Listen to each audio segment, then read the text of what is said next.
juc, tu vrei filme, vreau să dorm. Ok, dă drumul la filme, vreau semințe, tu vrei popcorn. Și mă întreb de ce mi-e somn când mă chinui cu filme romantice, chiar vreau să dorm. Vrei plimbări, poze la răsărit, de-astea-s păcate în lumea mea și eu am spovedit. O cină romantică mai nimerit, dar să-mi amintească cineva când m-am căsătorit. Eu fac haos, tu curat zi de zi, lângă mine e coșmar, dar fără mine cum ar fi, știi?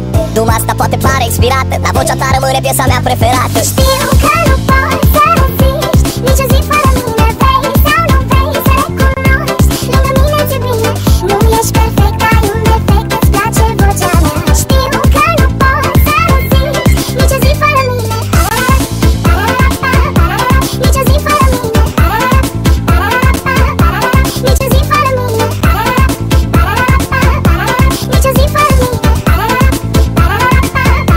Nici o zi fără mine. Și ne înțelegem de minune, ne plimbăm pe faleză ca în telenovele. Ok, acum chiar mi-au viteză și scuză-mă că intervin să fac o paranteză. Dar tu chiar nu vezi că eu vorbesc rusă, tu chineză. Și cum se face că stăm ca pe ace, nu știm face pace și parcă ne place. Nimeni nu mă întoarce, de mâine mă schimb. Dar te rog să-mi zici cum vrei să te mint. Serios sau zâmbind la telefon sau pe Facebook. Ai întors lumea pe dos și tot n-ai găsit paput. Pentru mine, pentru noi, care noi?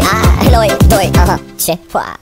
Taca, iar îmi spargi timpanele. Și la cât mă porți prin mintea ta mă dor picioarele. Ei, și nu-i ca în Twilight, n-o să zburăm vreodată, dar vocea ta rămâne piesa mea preferată. Știu că nu poți să reziști nici o zi fără